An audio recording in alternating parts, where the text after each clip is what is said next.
Malam itu, bulan menggantung sempurna di langit. Bundar, besar, seperti mata raksasa yang sedang mengintip dunia dari kejauhan. Angin semilir tak biasa, menyapu dedaunan dengan desir aneh, seperti bisikan halus dari sesuatu yang tak kasat mata. Desa itu, terletak di antara bukit dan sawah, seakan berhenti bernafas setiap kali malam bulan purnama tiba.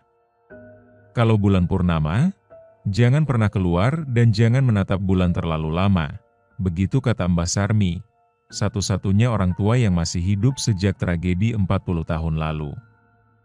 Anak-anak kecil dipaksa tidur lebih awal, jendela-jendela ditutup rapat, dan lilin selalu dinyalakan di sudut rumah. Tidak ada yang berani berbicara keras. Tidak ada yang berani memanggil nama siapapun. Karena setiap kali bulan purnama datang, satu orang akan menghilang. Dan esoknya, mayatnya ditemukan dalam posisi bersujud, menghadap ke arah bulan. Cerita ini bukan sekadar mitos. Ini adalah kisah yang diwariskan, ditutupi, dan akhirnya terungkap lewat luka, kehilangan, dan air mata. Sebelum memulai kisahnya, pasang earphone-mu, biar horornya terasa lebih nyata. Kalau kamu suka cerita kayak gini, jangan lupa like, komen, subscribe, dan share ke teman-temanmu. Lorong Misteri selalu punya kisah yang siap bikin bulu kuduk merinding. Hening menyelimuti desa Rawasabrang malam itu. Tak ada suara jangkrik, tak ada gonggongan anjing. Semua seperti dibekukan oleh sinar bulan yang menggantung pucat di langit, bulat sempurna, dan terlalu terang untuk dianggap wajar. Di sebuah rumah tua yang temboknya mulai mengelupas, seorang ibu menatap keluar jendela dengan wajah pucat. Di pelukannya, bocah lelaki berumur 7 tahun menggigil. "Ibu, kenapa kita nggak boleh keluar?" Karena bulan itu bukan cuma cahaya. Dia melihat, dan dia menjemput, bisiknya sambil menutup jendela dengan kain kafan bekas. Di desa ini, bulan purnama bukan tanda keindahan. Ia adalah pertanda bahwa malam itu akan ada satu jiwa yang tidak akan pulang. Dina baru saja kembali ke rumah peninggalan orang tuanya di desa Rawasabrang. Setelah bertahun-tahun tinggal di Jakarta, ia memutuskan pulang untuk merawat ibunya yang sakit dan sudah renta, tapi yang ia temui bukan sekadar rumah tua penuh kenangan. Ada ketakutan yang menggantung di udara, yang bahkan tidak bisa dijelaskan oleh logika. Malam pertamanya kembali, Dina merasa desa itu seperti kota mati. Semua rumah tertutup, lampu-lampu padam sebelum jam 8, dan suara azan Isya adalah suara terakhir yang terdengar sebelum semuanya hening. Saat malam semakin larut, Dina duduk di teras rumah, menyesap teh hangat. Namun pandangannya terpaku ke langit. Bulan purnama tergantung begitu besar. Indah, tapi aneh. Udara jadi dingin, sangat dingin. Lalu, terdengar teriakan. Jauh dari arah pemakaman desa. Seketika lampu rumah-rumah sekitar menyala kembali, bukan karena ingin menerangi, tapi seperti panik, seperti sedang bersiap akan sesuatu. Dina berdiri, jantungnya berdegup. Dari ujung jalan, seorang pria tua berlari tergopoh sambil berteriak, "Satu lagi hilang! Satu lagi!" Dina menggenggam pagar kayu di depannya. Dalam hatinya, ia tahu malam itu akan jadi awal dari sesuatu yang tak pernah ia bayangkan. Angin dingin berhembus dari arah bukit, membawa bau tanah basah yang menyengat. Beberapa warga mulai berkumpul di balai desa, membawa lampu minyak dan wajah panik. Siapa kali ini? Anaknya Pak Rustam, si Reza. Gemetar, sang ayah hanya bisa duduk memeluk peci, matanya kosong. Reza baru saja pulang dari kota.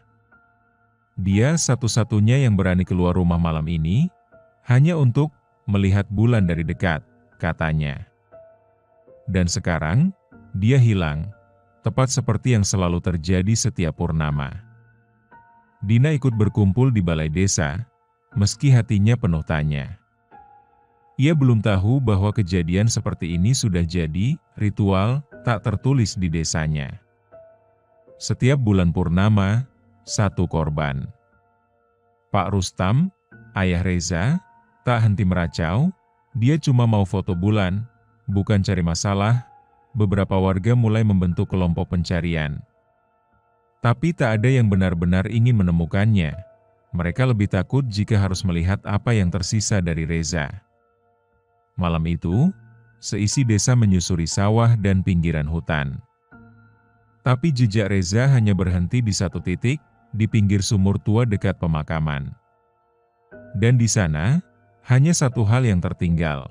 Sepatu kirinya masih berdiri tegak, menghadap ke arah bulan. Dari semua tempat di desa itu, hanya satu yang tidak pernah disentuh, sumur tua dekat pemakaman. Sumur itu ditutup dengan balok kayu tebal, dililit kain putih seperti kafan, dan selalu diberi kembang 7 rupa setiap malam Jumat Kliwon. Itu bukan sumur air, gumam Mbah Sarmi dengan suara lirih. Itu pintu.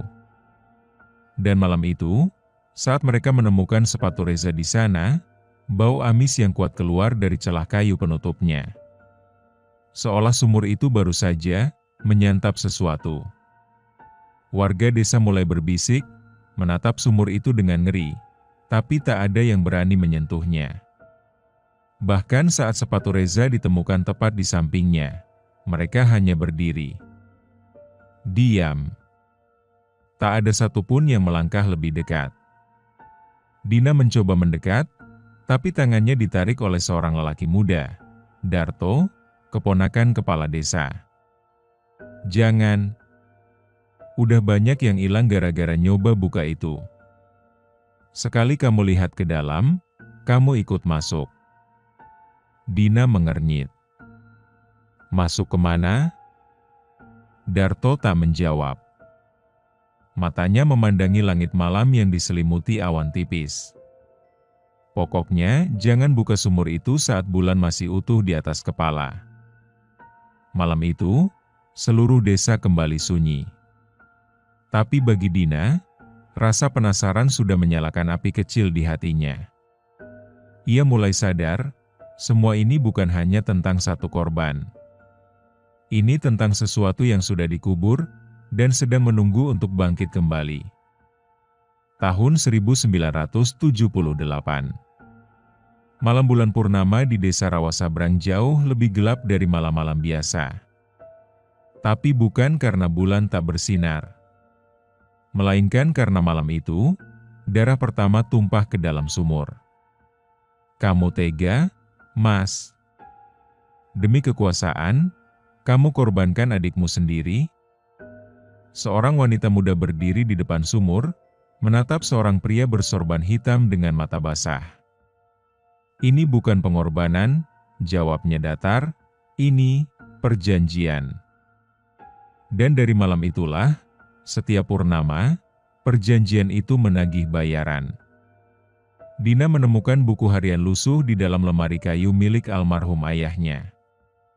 Halamannya sudah menguning, baunya menyengat seperti tanah basah bercampur kemenyan. Lembar pertama bertuliskan, perjanjian itu tak pernah boleh dilanggar. 1 jiwa tiap bulan purnama, agar desa tetap aman dari yang menunggu di dasar sumur. Dina membaca setiap lembar dengan degup jantung yang makin cepat. Ternyata, kepala desa pertama setelah kemerdekaan, Ki Aryo, melakukan pesugihan besar-besaran untuk menyelamatkan desa dari kelaparan. Tapi bukan emas yang ia tukar, melainkan darah keturunannya sendiri. Korban pertama adalah adik kandungnya sendiri, Gendis, yang dilempar hidup-hidup ke sumur malam itu, sebagai mas kawin untuk makhluk penjaga. Dari situlah, legenda kelam itu dimulai. Dan desa ini, sejak lama hanya hidup di atas pengorbanan. Di sebuah rumah panggung tua yang dipenuhi anyaman bambu, 3 orang tetua duduk melingkar mengelilingi dupa menyala. Wajah mereka tak bersuara, tapi mata mereka menyimpan ratusan rahasia. Dia sudah menemukan catatannya? Sudah, dan kita kehabisan waktu. Salah satu dari mereka, bernama Pak Gino, mengambil seikat rambut yang terikat benang merah. Ia menciuminya pelan, lalu berkata lirih, kalau dia menggali lebih dalam, kita semua akan ikut ditarik ke dalam sumur itu. Dina mulai mencurigai sesuatu. Terlalu banyak orang tua di desa ini yang justru diam setiap kali ada kejadian aneh. Bahkan ketika Reza hilang, mereka lebih sibuk membakar kemenyan daripada mencari anak itu. Ia mengintai rumah Pak Gino malam itu. Dari sela dinding kayu, ia melihat sesuatu yang membuat perutnya mual. 3 orang tua itu sedang memegang boneka anyaman dari jerami, dengan seikat rambut manusia dan darah ayam yang masih menetes. Mereka melantunkan mantra dalam bahasa Jawa kuno. Dan di tengah lingkaran, ada batu kecil berbentuk tengkorak, yang menurut buku harian, disebut sebagai batu pengikat roh korban. Ternyata, para tetua bukan hanya tahu soal kutukan ini. Mereka yang menjaganya. Mereka yang memastikan sumur itu terus kenyang, agar desa tetap tenang. Dan malam ini mereka bicara satu hal, kalau Dina menolak takdirnya, dialah yang akan dikorbankan berikutnya. Pagi itu, Dina terbangun dengan tubuh lemas dan leher terasa berat. Saat menatap cermin, ia melihat sesuatu yang tak pernah ada sebelumnya. Lingkaran hitam samar di bawah kulitnya, seperti bekas terbakar berbentuk bulan sabit, tepat di dada sebelah kiri. Apa ini, tahi lalat? Gumamnya. Tapi tidak. Bekas itu terasa panas, dan denyutnya mengikuti detak jantung. Setiap kali Dina menyentuhnya, ia merasa seperti ada yang menarik dari dalam dirinya. Hari itu Dina tidak keluar rumah. Ia hanya duduk di kamar, tubuhnya lemas, keringat dingin menetes seperti habis berlari maraton dalam tidur. Tanda itu, bulan sabit gelap, muncul begitu saja. Bukan sekadar bercak. Ia bergerak, semakin gelap dari hari ke hari. Mbah Sarmi datang sore harinya membawa termos wedang jahe. Tapi begitu melihat dada Dina, ia menjatuhkan termosnya hingga pecah. Ya Allah, dia sudah ditandai, ucapnya lirih. Dina bingung. Ditandai oleh siapa, Mbah? Mbah Sarmi hanya menatap jendela, menahan air mata. Dulu, semua korban yang hilang, mulai dari mimpi buruk. Lalu tanda bulan itu muncul. Dan seminggu kemudian, suara dari sumur mulai memanggil mereka. Suara? Iya, suara yang cuma bisa didengar oleh calon tumbal. Dan malam itu, suara itu mulai terdengar. Sayup. Pelan. Memanggil dari arah sumur. Dina. Dina. Dina tertidur dalam ketakutan. Tapi yang ia masuki bukanlah mimpi biasa. Tidak ada bunga, tidak ada cahaya, hanya lorong gelap panjang yang tak berujung. Langkahnya terhenti saat mendengar tangisan. Tolong, tolong aku, jangan biarkan mereka lempar aku. Dari balik kabut, sosok perempuan remaja berdarah-darah merangkak, matanya membiru, mulutnya bergetar. Namaku Gendhis, aku yang pertama, dan dari kejauhan, suara sumur tua mulai terdengar. Satu lagi, Dina bangun dengan tubuh gemetar. Bantalnya basah oleh keringat, kuku jarinya mencengkram spray begitu kuat hingga robek. Tapi yang paling membuatnya syok adalah nama itu, Gendhis. Nama yang baru ia baca beberapa hari lalu dari buku harian ayahnya. Ia tidak pernah mengenal sosok itu secara langsung, tapi dalam mimpinya, Dina bisa merasakan ketakutan Gendhis, bisa mencium bau tanah saat tubuhnya diseret ke tepi sumur. Setiap suara, Setiap isakan terasa nyata. Dina mencoba menenangkan diri, tapi rasa itu masih membekas.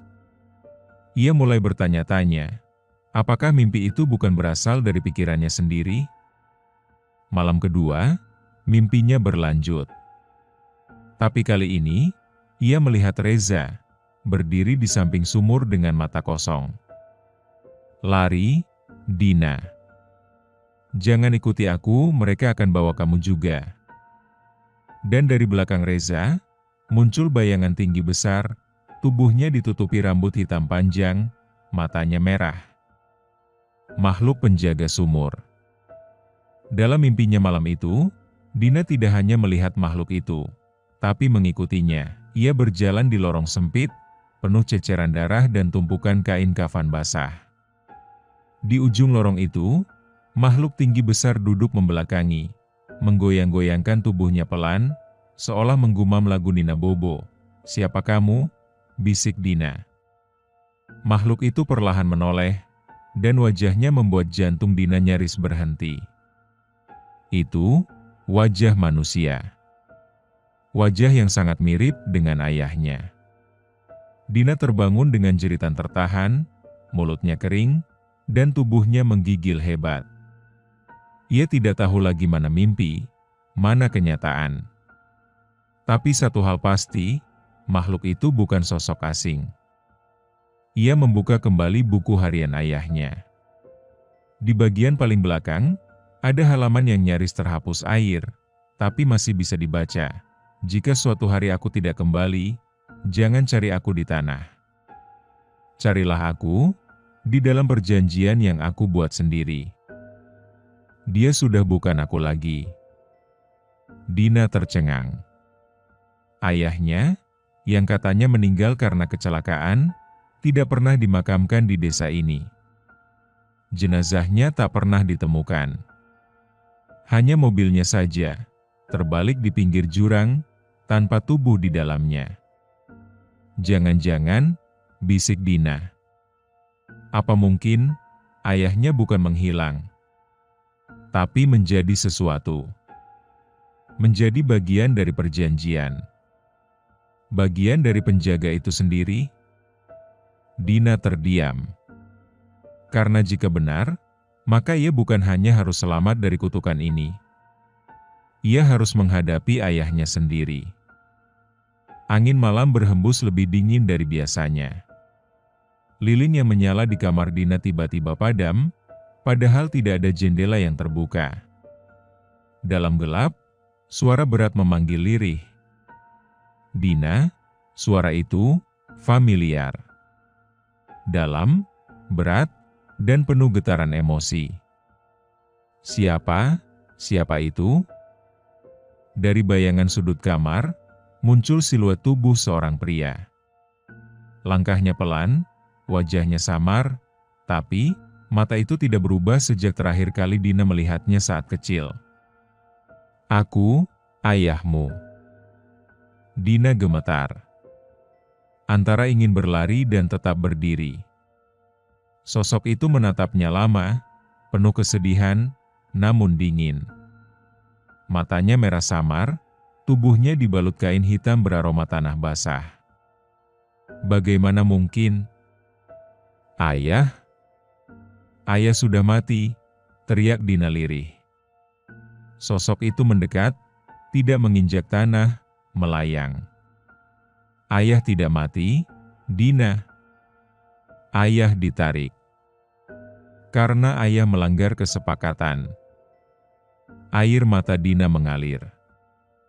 "Kau yang menyerahkan diri?"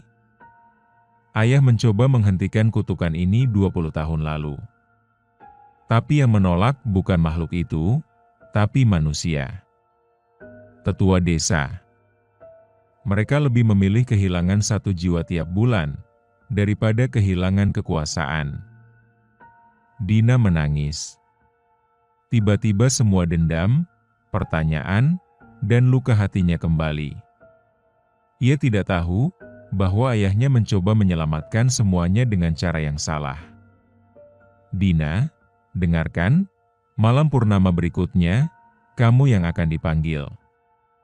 Tapi kamu bisa putuskan rantai ini. Kamu satu-satunya harapan. Aku? Harapan untuk apa?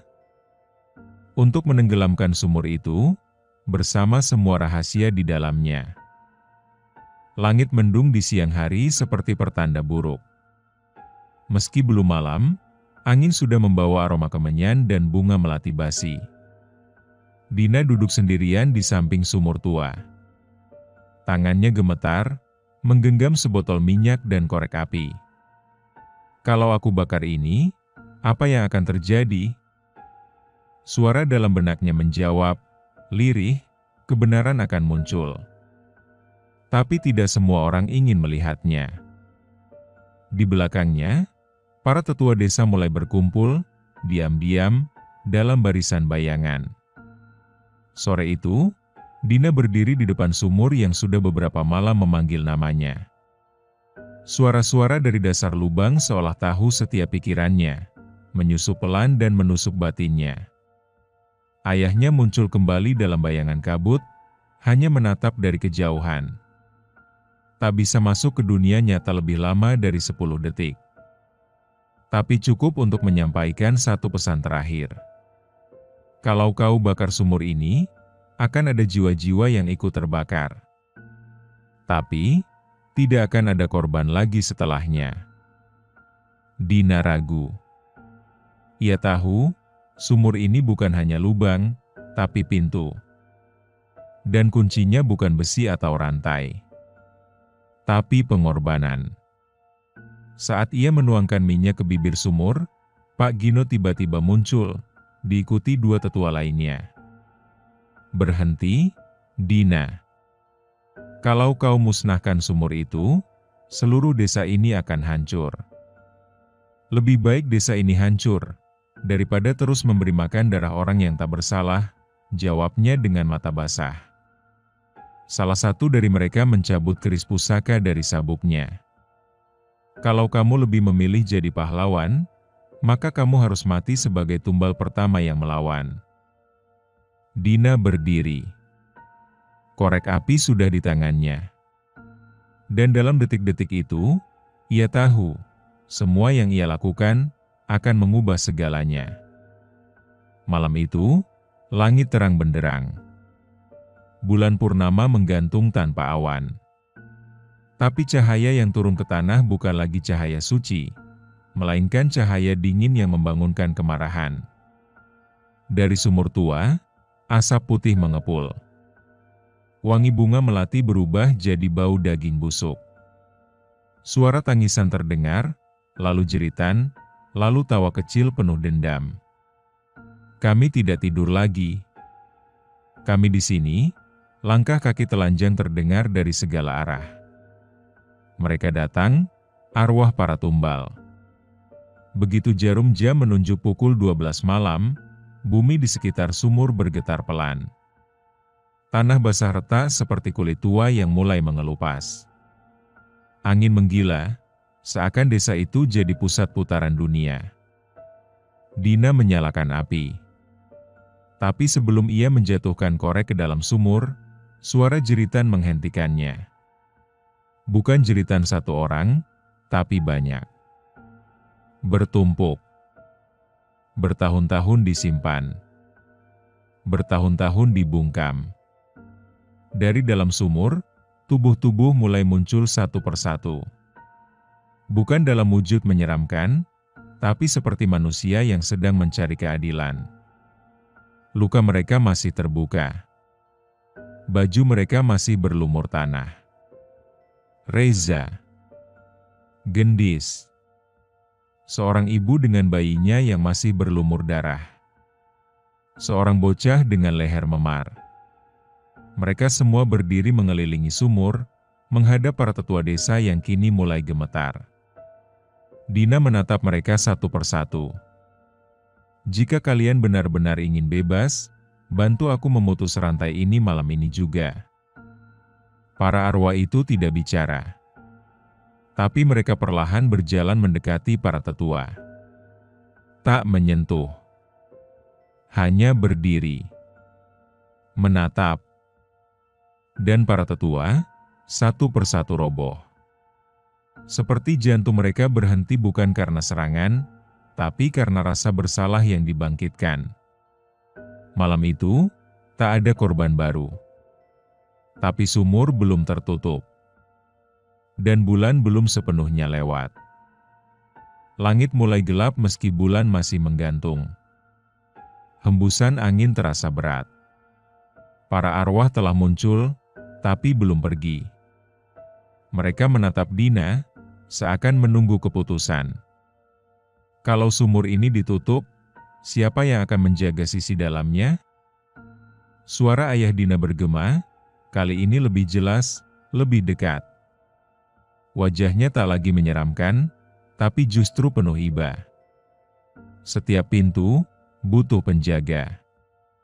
Dan jika kau ingin semuanya selesai, seseorang harus tetap tinggal di baliknya.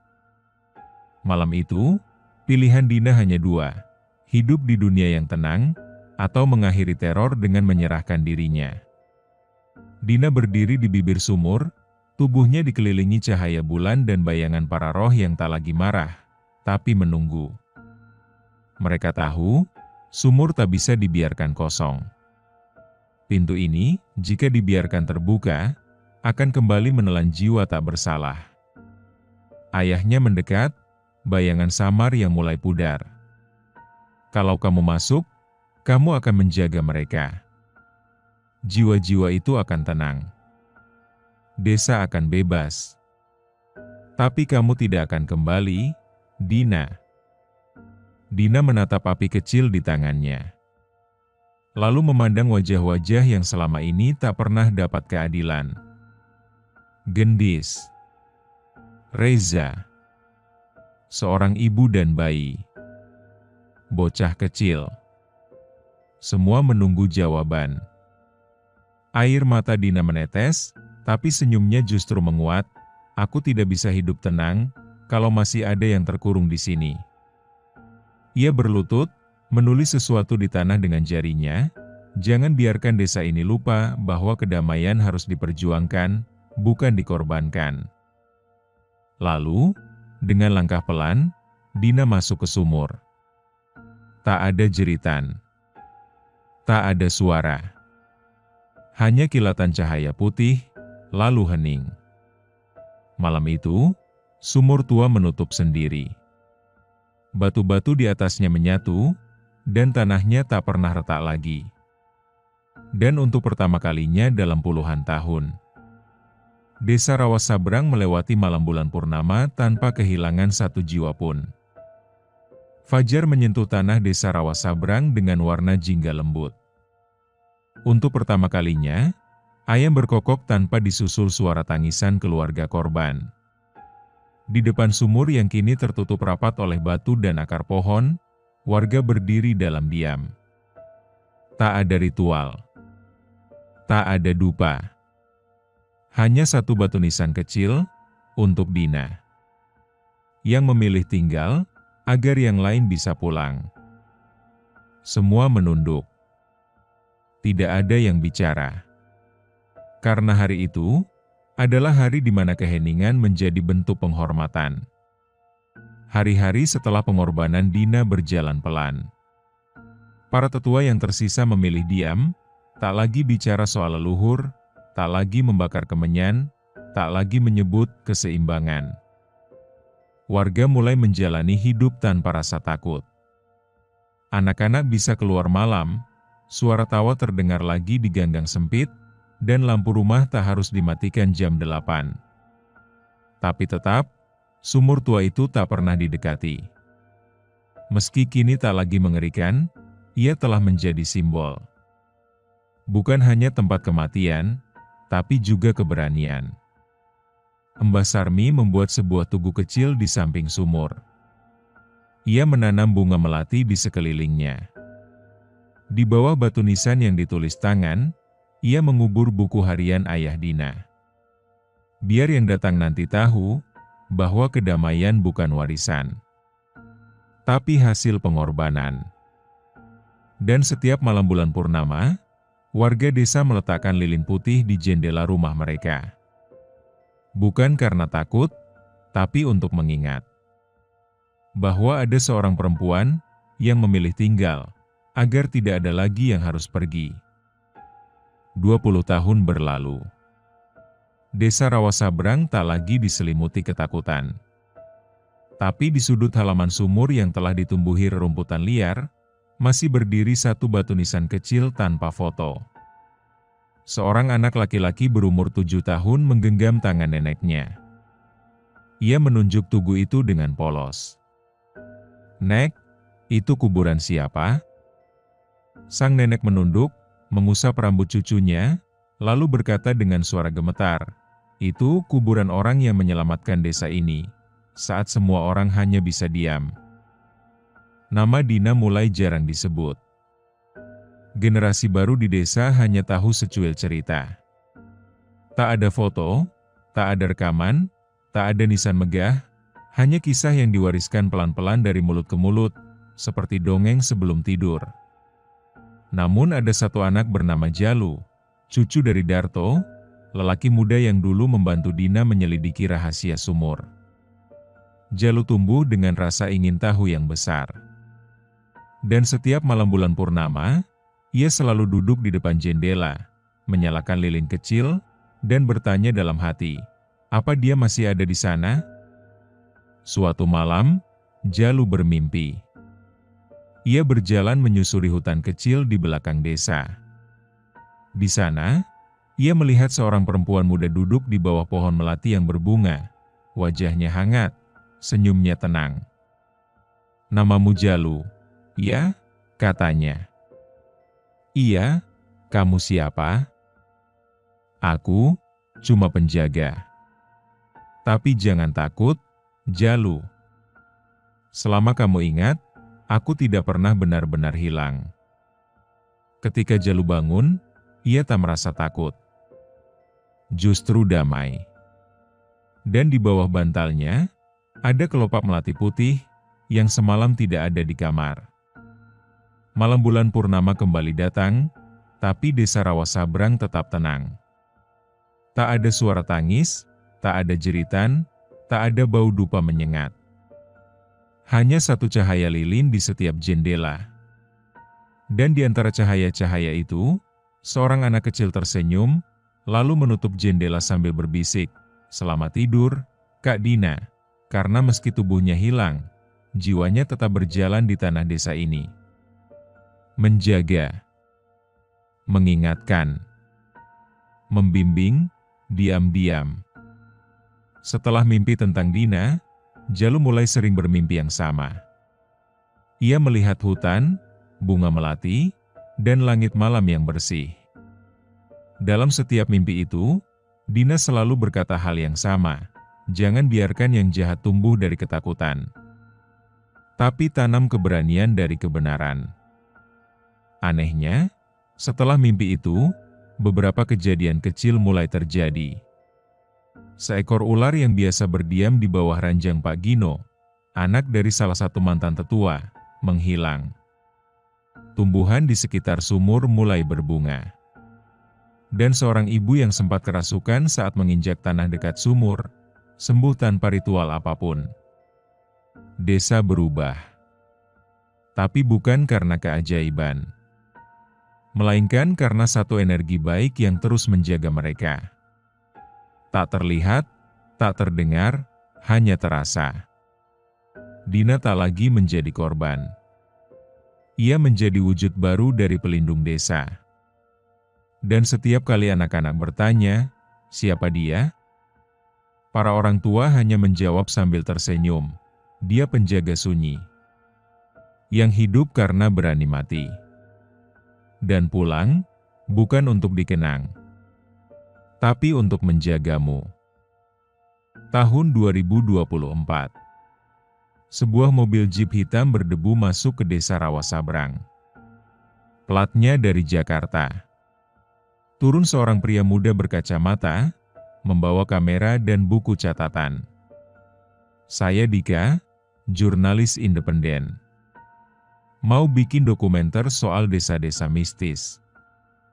Warga memandangi pria itu dengan sorot mata cemas. beberapa menunduk. Seorang ibu membisik, kalau dia cuma mau mencari cerita, dia akan dikasih mimpi, bukan kebenaran.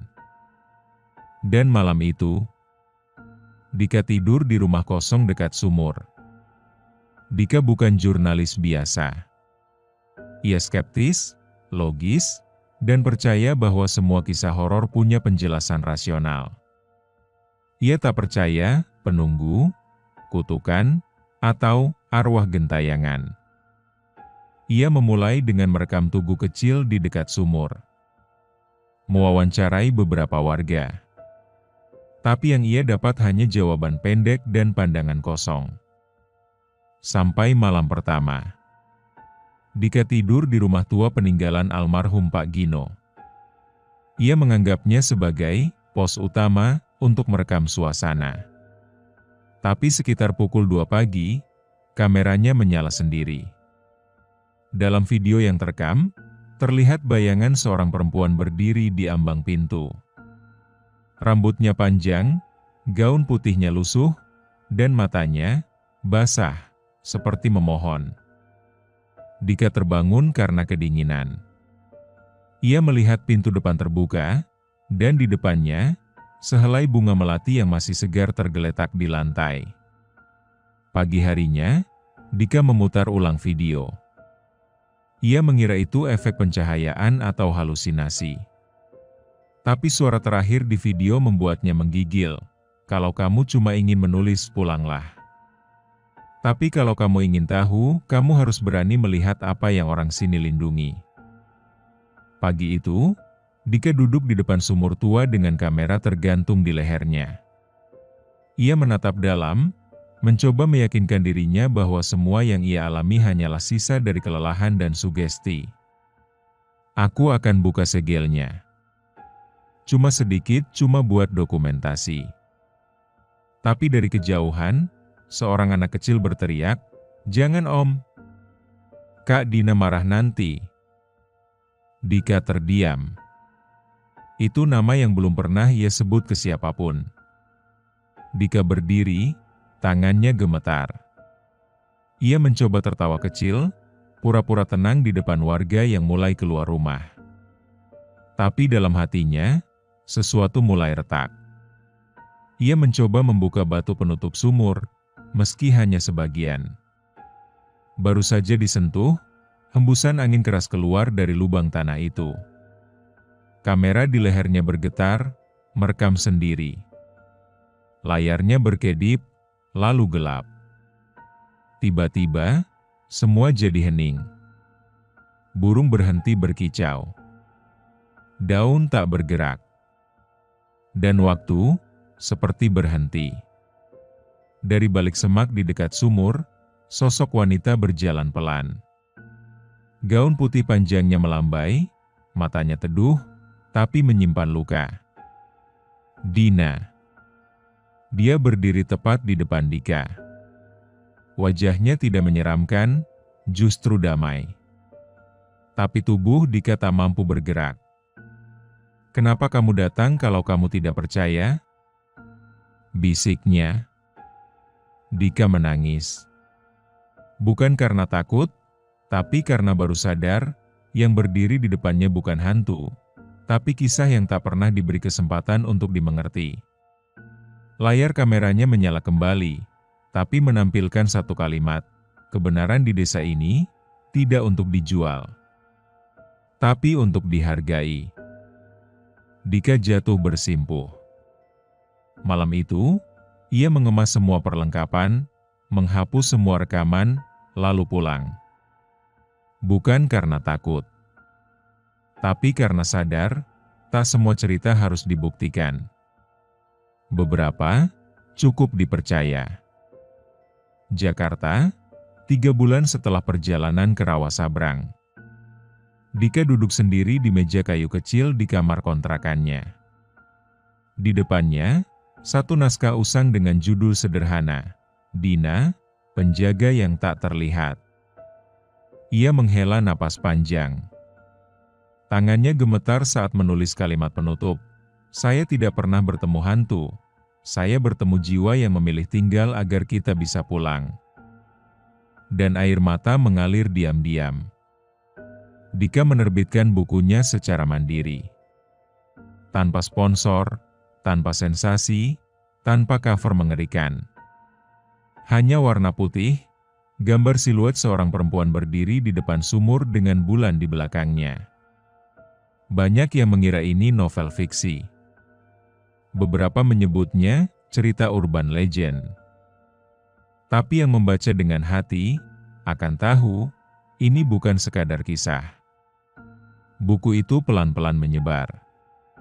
Dibaca diam-diam oleh mahasiswa di perpustakaan, ibu-ibu di desa, bahkan oleh anak-anak muda yang biasanya lebih suka horor instan. Di halaman akhir buku, Dika menulis, "Dina tidak minta dikenang. Tapi jika kamu suatu hari berjalan di malam bulan purnama, dan melihat cahaya kecil di jendela, itulah caramu bilang, kami tidak lupa." Dan yang paling mengejutkan, Dika mulai menerima surat dari orang-orang tak dikenal. Beberapa mengaku pernah bermimpi melihat Dina. Yang lain mengatakan mereka mendengar suara langkah ringan di dekat ranjang saat bulan purnama. Tak menakutkan, justru menenangkan. Dan sejak itu, setiap malam bulan purnama, lebih banyak jendela yang menyalakan lilin. Bukan karena takut, tapi karena mereka percaya, ada yang memilih tinggal, agar yang hidup bisa terus berjalan. Rawasabrang kini bukan lagi desa yang tertutup dan dibisikkan dengan cerita seram. Tapi desa kecil yang mulai sering dikunjungi orang-orang, bukan untuk mencari hantu, melainkan mencari ketenangan. Di perpustakaan kecil di tengah balai desa, satu buku menjadi bahan bacaan paling sering dipinjam. Dina, penjaga yang tak terlihat. Dan di setiap malam bulan purnama, bukan lagi dupa yang dibakar, melainkan lilin kecil yang menyala damai di depan sumur, bukan untuk mengusir, tapi untuk mengingat. Buku Dika mengubah cara orang memandang desa Rawasabrang. Tidak lagi sebagai tempat angker, tapi sebagai kisah nyata dari bagaimana cinta, pengorbanan, dan keberanian bisa mengalahkan kutukan berpuluh tahun lamanya. Anak-anak desa kini tumbuh tanpa ketakutan akan suara dari sumur. Bahkan mereka menyebut tempat itu pintu penjaga. Setiap malam bulan purnama, anak-anak duduk bersama para orang tua, mendengar kembali cerita tentang Dina. Mbah Sarmi kini tinggal di rumah barunya yang dibangun dari dana sumbangan para pembaca buku Dika. Ia menjaga sumur dengan cara berbeda, bukan dengan kemenyan dan mantra, tapi dengan bunga dan doa.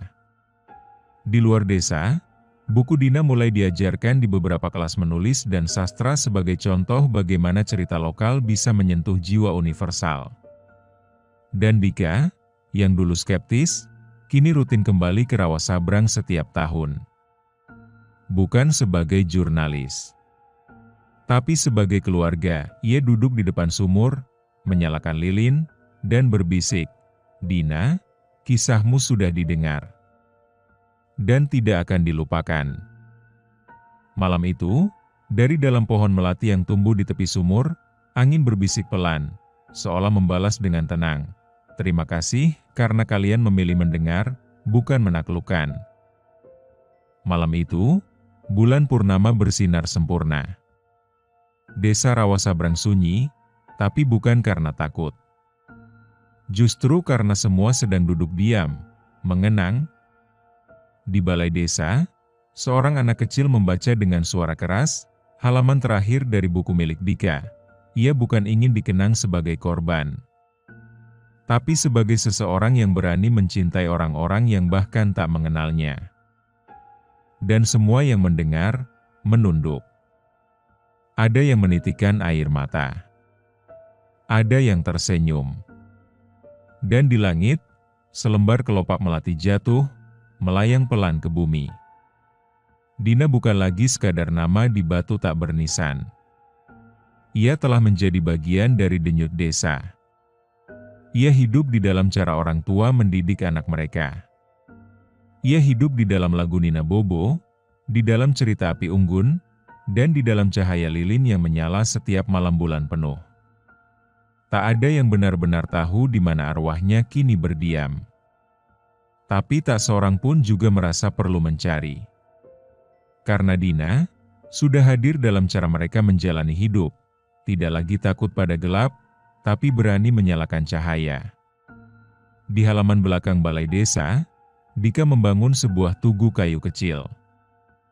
Tak tinggi, tak mencolok, tapi penuh makna. Di ukiran kayunya tertulis, untuk Dina, yang mengajari kami bahwa melindungi sesama tak selalu butuh kekuatan. Kadang hanya butuh keberanian untuk tinggal saat yang lain pergi.